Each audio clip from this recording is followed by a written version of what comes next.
Hello everyone, this is going to be a bit of a deep dive into Lawrence and I's relationship, where we are now and where we've been, and how the month I've just spent in America with Elsa Sinclair of freedom-based training and taming wild has really changed my perspective and helped me to see the relationship with really new and open eyes, which is really exciting. So Lawrence and I have been together for 9 years. He's 21 now, and he was 12 when he first came into my life, and yeah, I was young back then, and he had been a racehorse and had never really lived any other life for any long period of time, and it was a little bit of a case of green on green for sure, and there were a lot of really tough lessons learned about the really complex needs of being there for a horse in that way, 24/7, 365, and how individual they can really be. And so when we first were together, I thought perhaps we might do some endurance riding, and I wanted to ride around the country on all of the bridleways of England and Wales and everywhere else. And that was really difficult because he was kind of nervous out on the trail on his own with me.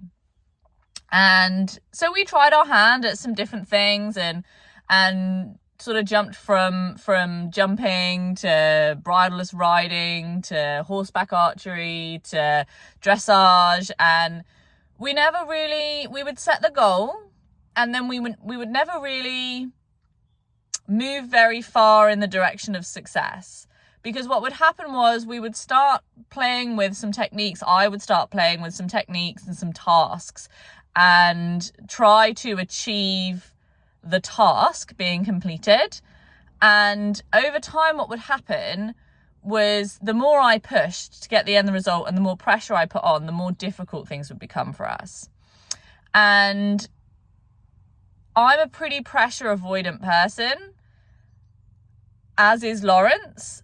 And I think it was in some ways a brilliant match, us together. And in some ways it was really challenging, because I certainly struggled to manage the timing and the feel that is needed to really be effective with high pressure training, because I would get really uncomfortable really quickly and become unclear, and things would get really stressful for both of us, because I wouldn't want to put the amount of pressure on I would need to be effective, but I also would feel that I needed to get the end result done. And so it was all becoming very task focused, and it was like, if we can just do it 100 times, maybe we'll all feel better about it, which never really happened for us. And so probably after 4 or 5 years together, some of his physical problems became more of the priority, because I wasn't getting very far with the sort of training side of things, and I wasn't highly motivated to continue doing it because it wasn't very comfortable for either of us.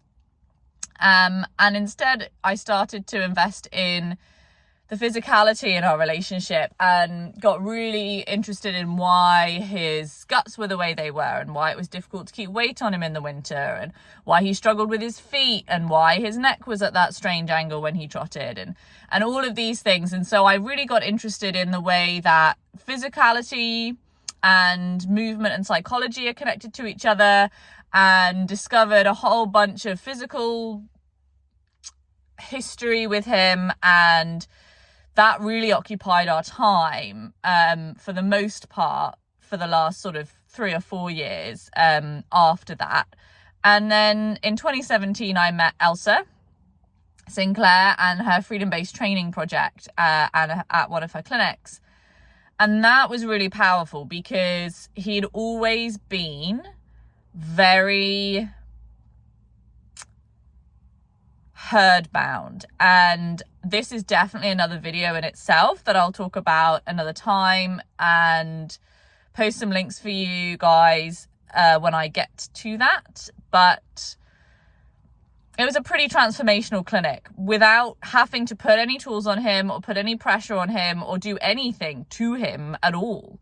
Elsa was able to use an understanding of herd psychology and an understanding of the situation, reading the situation and the actions of myself, herself, and the other spectators to completely resolve his herd anxiety in that moment, to the point where within 5 minutes he's grazing and happy and ready to start the clinic.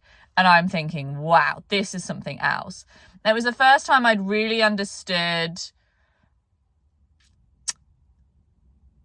or believed that there might be another way, that this really difficult, pressure-based, extrinsic motivation-based, task-focused life that I've been living, I might be able to train without all of that.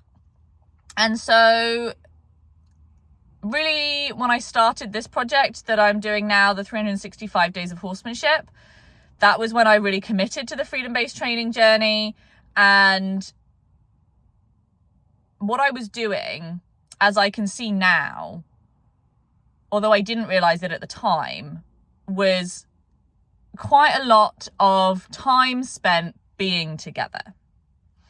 And so my understanding, and none of this is for sure the gospel truth, if you want to learn about freedom-based training, you've got to get in touch with Elsa. She's so accessible, and I couldn't recommend anybody more. Her Patreon, it starts at like £2 or £3 a month, and she's got courses, she's got clinics, she's got online classes.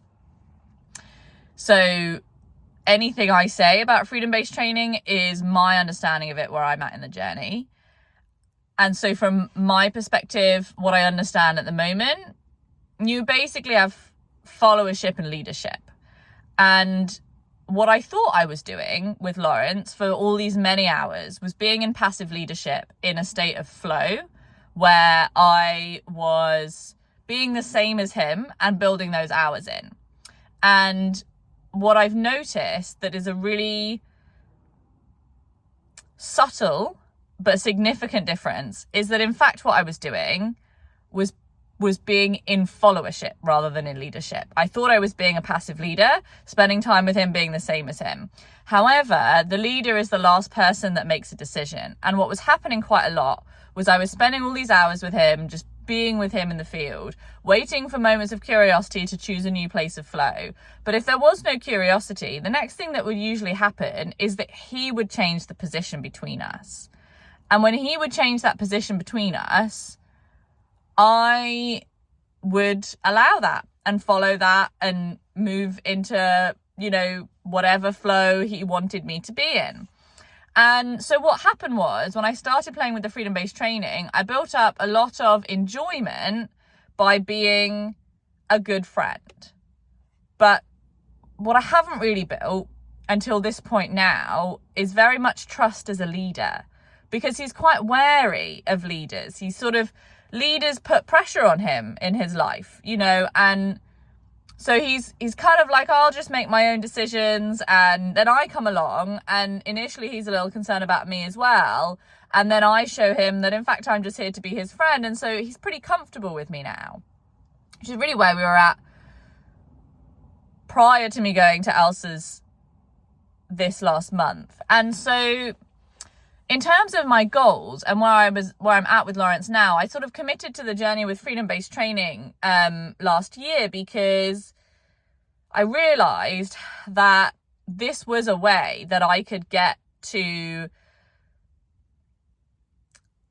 being able to move Lawrence's body in a way that makes him feel good. Freedom-based training at its core is an experiment and a system which joins up the idea of training and being able to understand and predict what your horse is going to do and be able to interact with them in an assertive way where you make a decision and they agree with that decision, at the same time as them feeling better about those decisions, and linking the decisions and the training and the tasks and the minutiae of your day with feelings of enjoyment for the horse. So the horse is intrinsically motivated to spend that time with you. And I found that I could spend a lot of time with Lawrence and he was enjoying it. But what we were missing is being able to actually work on doing anything. We could spend time as long as it was what he wanted to do. But there wasn't much opportunity for anything else. And now I've come back and, you know, I think the ideal scenario for me when I came back would have been for me to come in and to sort of put money in the relationship bank account, if you will, and really spend time doing things that he does like to do to rebuild and reignite and reestablish that relationship after a month apart. And what I found was that my perspective had shifted so dramatically by realizing and understanding that we were not, in fact, in a state of flow and passive leadership as I had thought we were. In fact, I was just following around the field all day, and I was no longer able to ignore understanding that those moments where he changes the position, I should have already left. That is where I should be in supportive leadership. That's where I need to start walking so that I can be not late to make a good decision. Because what has essentially happened is we built a lot of enjoyment, but he doesn't really trust me as a leader because I'm always in the wrong place. I'm always late. I'm never where he wants me to be because he always has to change me. Because I was there too long, or because I picked the wrong place, or because I didn't notice when he moved. And realizing that and understanding that, I found that within 5 or 10 minutes, this first day that I returned, I couldn't ignore those moments where I wanted to be in supportive leadership because I could see that I'd been late.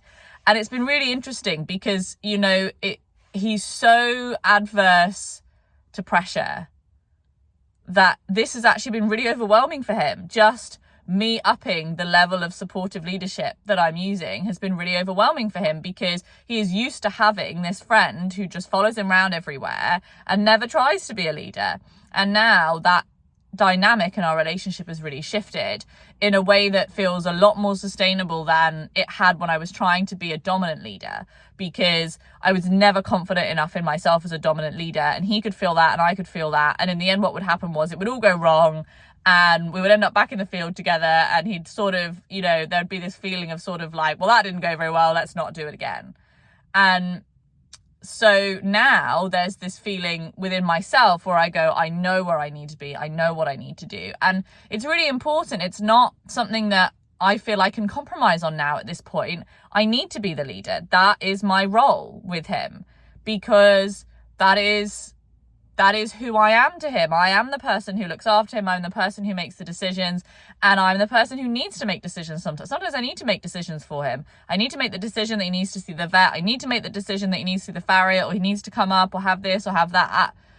And actually what I need is for him to trust me to make those decisions for him, to feel safe, you know. And so this is really the opportunity for me to understand better why it's so important to be a leader and start to really utilize that in our relationship. So from the big goal perspective for me, where I would really like Lawrence and I to be, is I want him to live as long as possible and be as comfortable as possible. And he has good nutrition, he has good friends, he has a good environment. His physical health is really pretty good these days. Got a little bit of arthritis coming, but you know, he's getting old now. The area that I think he really could improve that would help him to feel more comfortable for longer is in terms of his muscular health, because he doesn't move a lot, doesn't really like to move a lot. I think he has quite negative associations with movement, and I don't think that things like lateral movements are something that has ever really been a priority for him in his life. And so really I think the ideal top of the mountain goal for me with him now, for us, is that we would be able to perhaps do some basic yields, do some lateral movements, go for walks together, just some really light, gentle mobility style exercises just to keep the joints moving and, you know, perhaps build that little bit of muscle that just helps him, you know, to get back up from the floor if he wants to lie down and have a nap, because I have noticed these last couple of years that's something he doesn't do as much. And so I just really would like for him to feel more happy and more comfortable and more curious about movement, and to really see movement as an enjoyable practice.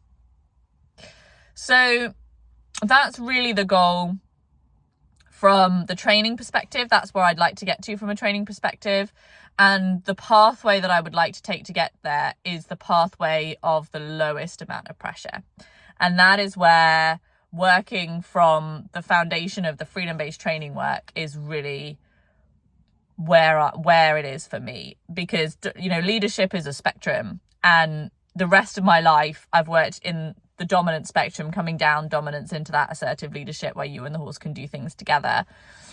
And I don't want to use that leadership wherever possible. I would prefer to use passive and supportive leadership and take that extra time and that extra patience to really work within his comfort zone as much as possible and help him to find it for himself, not because the alternative was more difficult.